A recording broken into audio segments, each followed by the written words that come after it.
DiscerningHearts.com, in cooperation with the Oblates of the Virgin Mary, presents A Sister of St. Thérèse, Servant of God Léonie Martin, Bearer of Hope, with Father Timothy Gallagher. Father Gallagher is a member of the Oblates of the Virgin Mary, a religious community dedicated to retreats and spiritual direction according to the spiritual exercises of St. Ignatius of Loyola.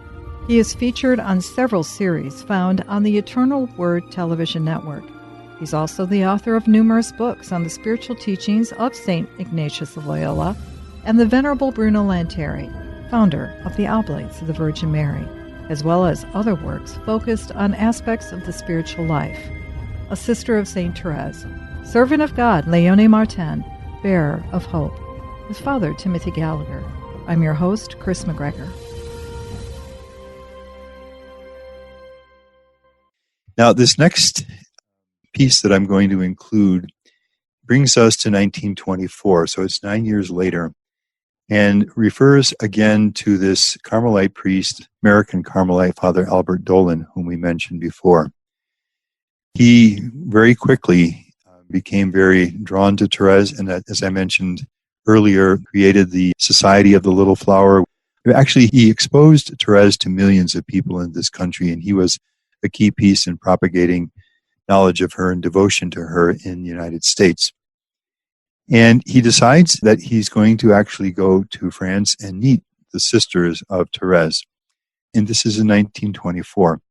So he goes to the Carmel in Lisieux and with a little bit of finagling is able to actually meet the three sisters, not really see them very well because of the tight grill there, but he has a conversation with them and then resolves that he also wants to meet the remaining sister.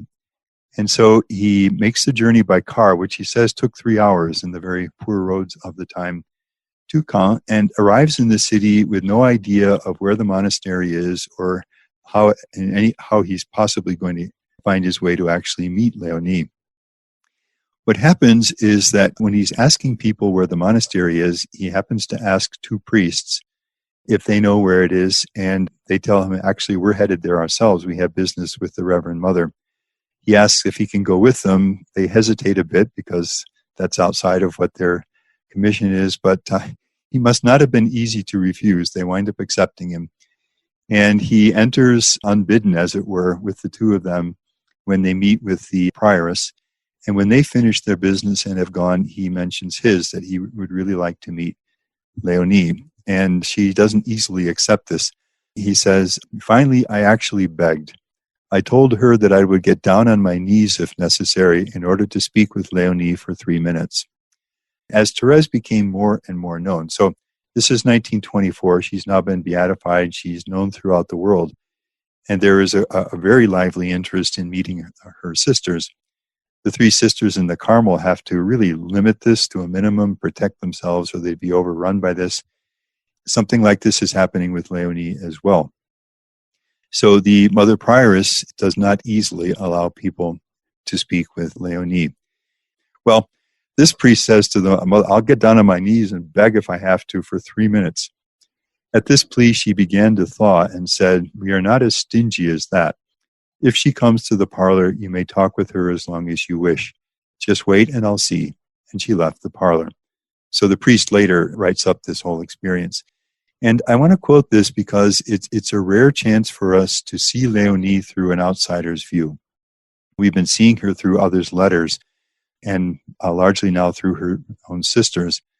But it gives us a chance to see her as somebody outside of that circle would have seen her. And she's 61 years old at this point. In a few moments, an elderly sister entered the parlor. It never occurred to me that it might be Léonie. But I inquired her name, and to my great surprise, I found it was Léonie. He comments, we are inclined to think of the Little Flower's sisters as being of the same age as she was when she died, 24, but they are all older than she, and she has been dead for 29 years. Léonie is 61 years of age now. And here is his physical description of her. She is thin and short and dark, and her face, at least when it is in repose, is not especially attractive or distinguished. In fact, that's that plain appearance that was such a source of suffering to her earlier in her life. In fact, the personal appearance of Léonie would be disappointing were it not for three redeeming features: bright black eyes full of kindness and amiability, a most attractive and pleasing smile, and a most courteous and charming manner. It was easy to understand why the little flower's father always called Léonie my good Léonie.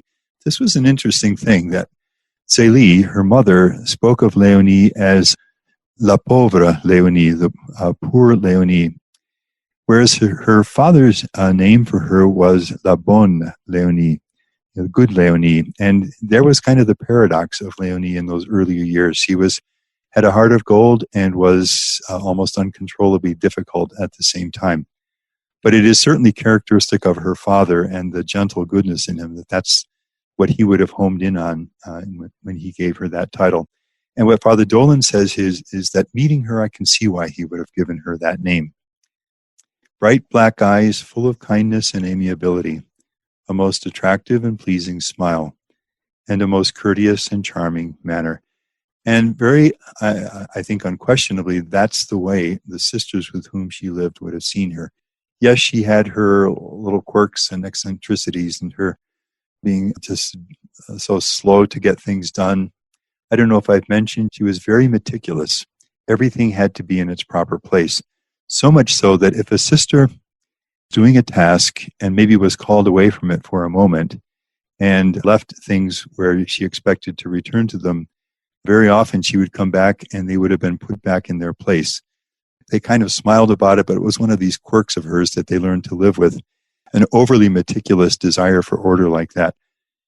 I'm not a psychologist and won't try to play one here, but I found myself wondering as I saw this trait in Léonie, whether this wasn't a compensation for the utterly chaotic life that she had lived for so many years with deaths and births and sufferings and unexpected changes and all of that, that she almost seems to need somehow things to be orderly around her. In any case, those quirks were there.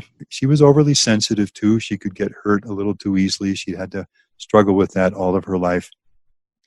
But above all, this is what the sisters would have seen in her, the smile, the amiability, the courteousness, the warmth. She was goodness and kindness itself, and throughout the interview, there was always that willing readiness to do everything she was asked.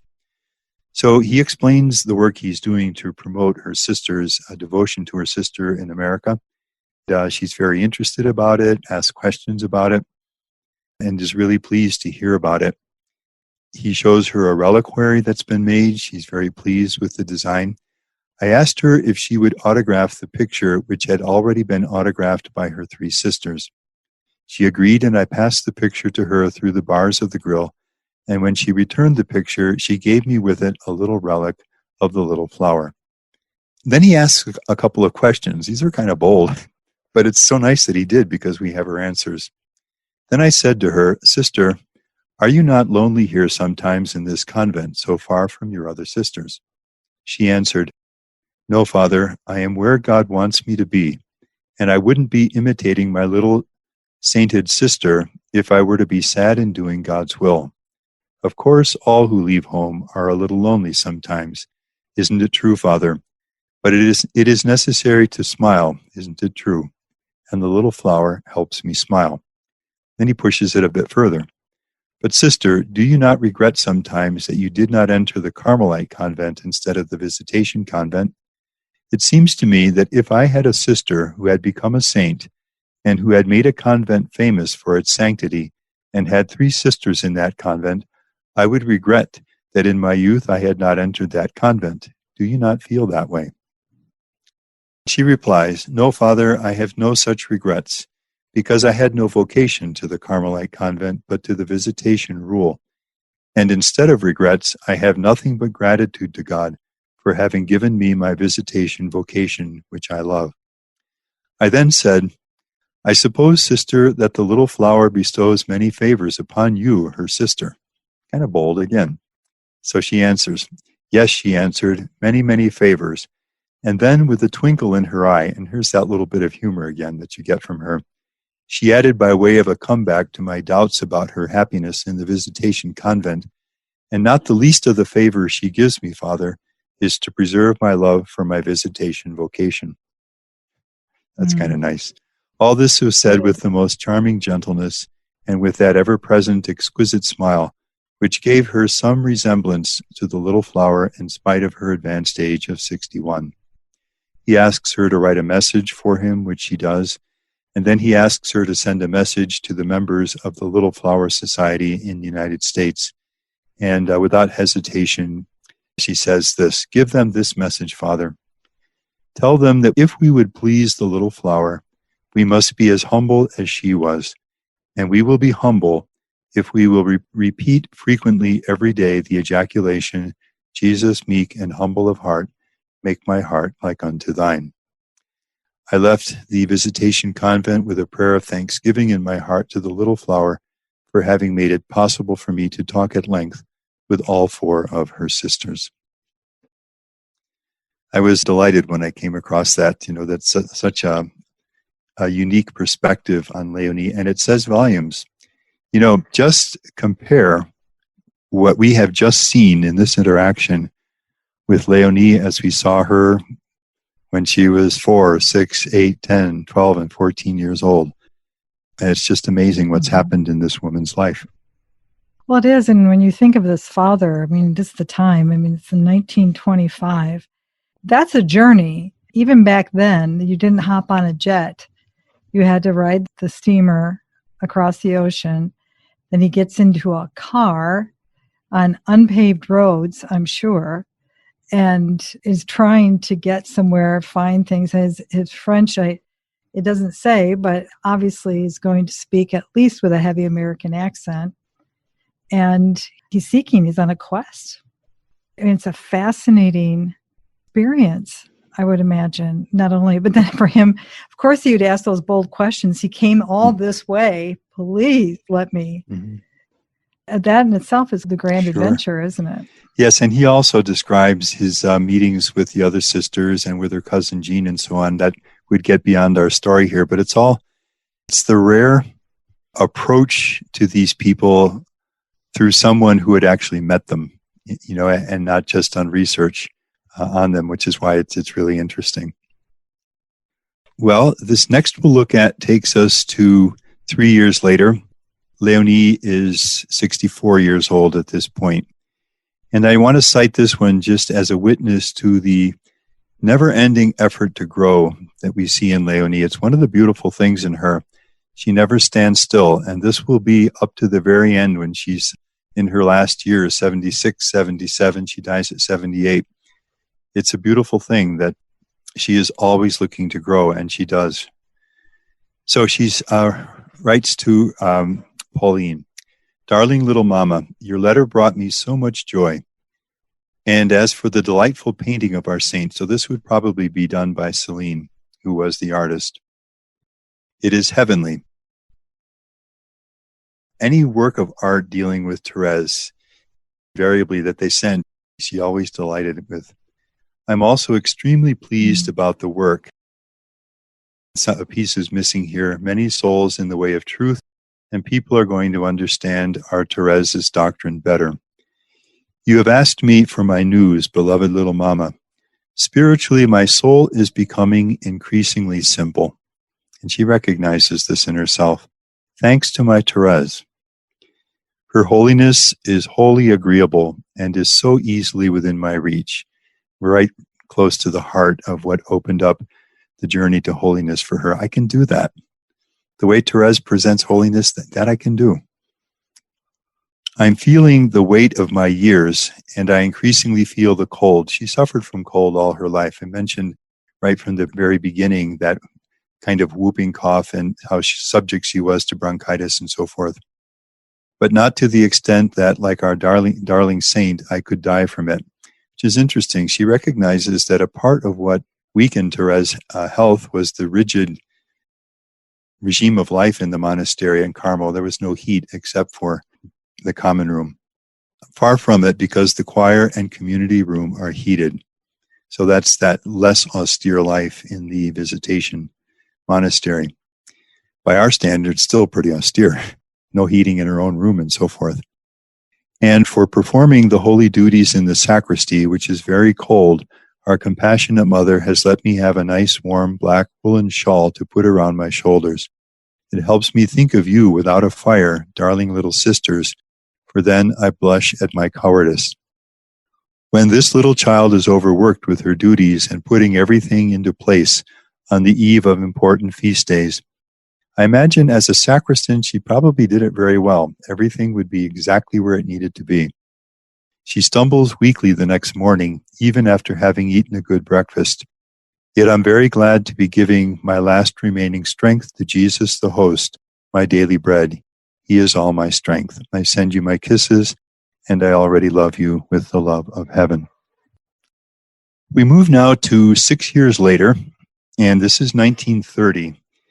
And at this point, so at age 67, an epidemic of the flu passes through the area and the monastery.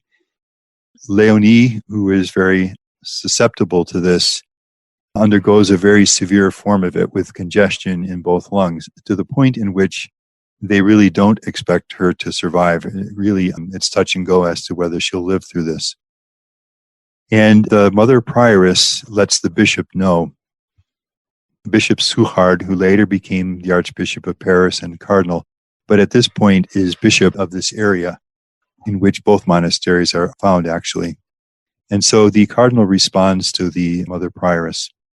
The Mother Superior of the Visitation has already updated me with the distressing news and told me how edifying Sister Françoise Thérèse is proving to the community.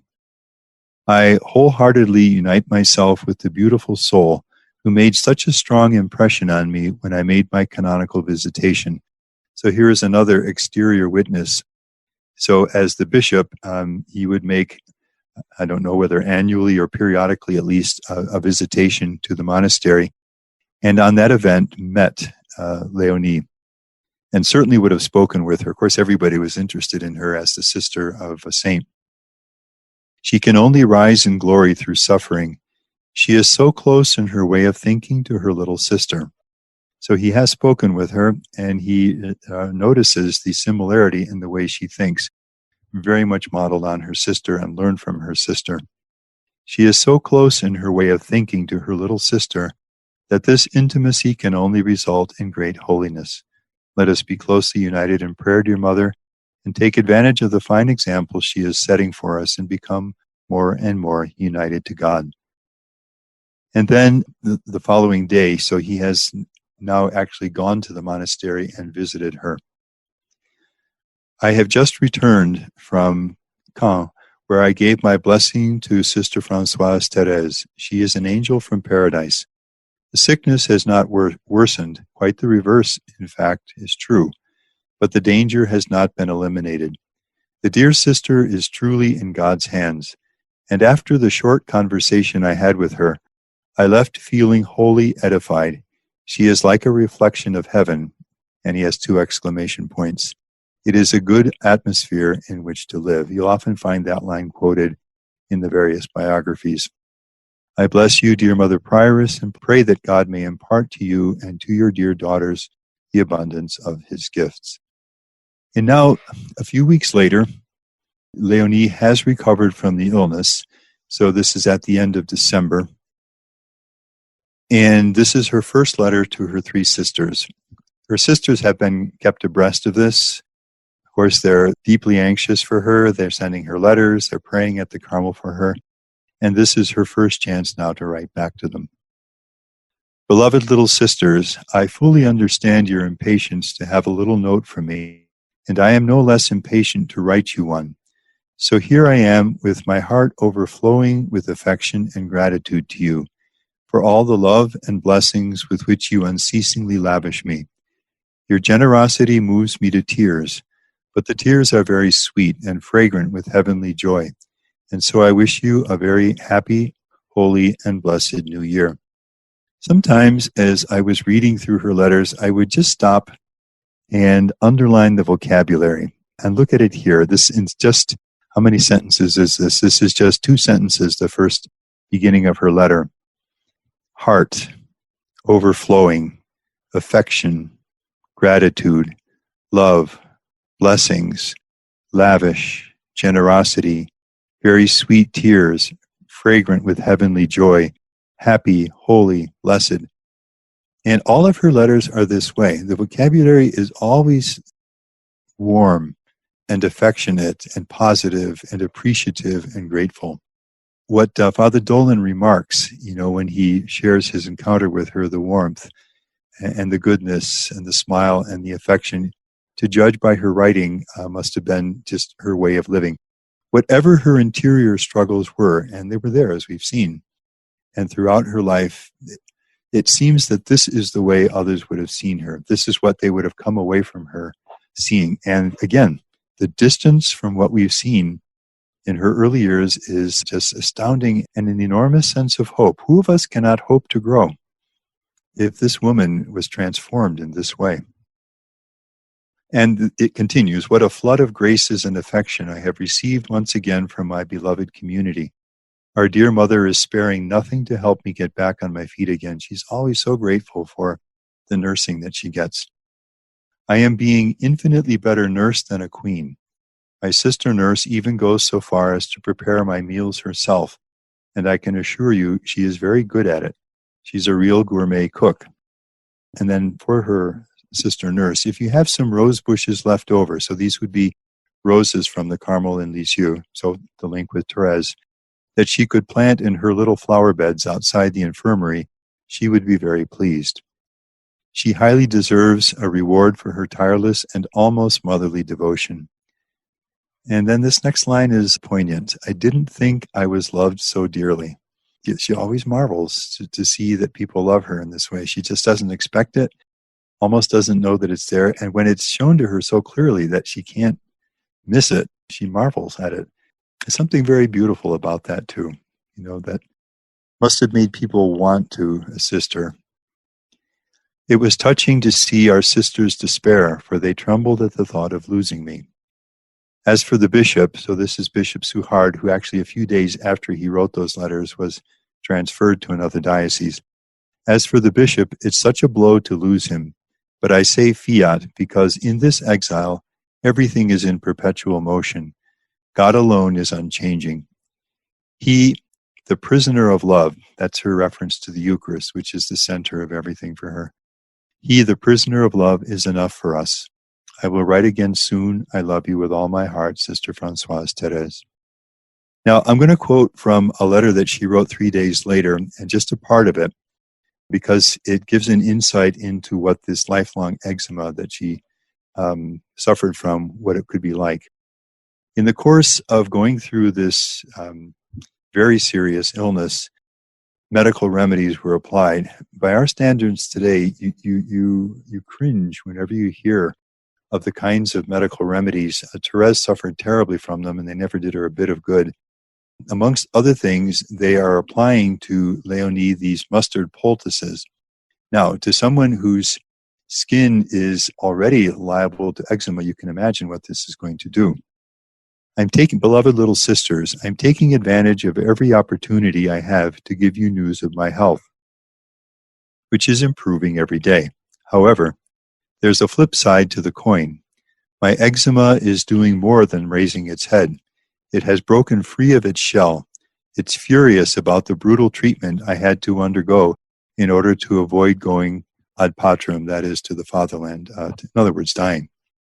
My skin is erupting and is so itchy that I feel I'm wearing a hair shirt from head to toe, especially at night when the itching prevents me from getting a wink of sleep. If I happen to scratch even a little, it really burns. So that's what she's experiencing. And now this is how she tries to bear it out of a spiritual reflection.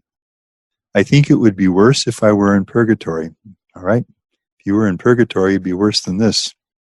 What's more, I'm offering up my suffering for Action Française to stop revolting. So this was a lay movement in France at the time, and it had just been disciplined by the Holy Father, and there was a lot of rebellion against it. So this was a big issue in the church in France at the time. So she's offering up this suffering for that revolt to end.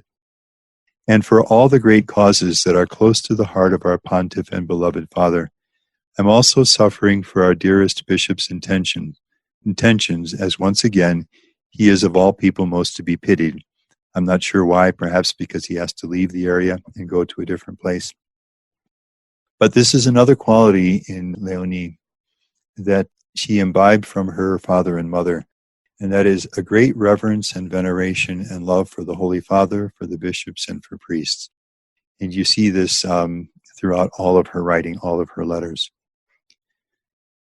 In short, all of these ministerial desires are helping me to suffer generously. So she has a spiritual motivation for bearing what has to be very, very painful. I'm being given the best treatment possible while waiting to be able to take a few brand baths. I can't at the moment because I'm still too weak, which is just an insight then into something that she would carry really all of her life.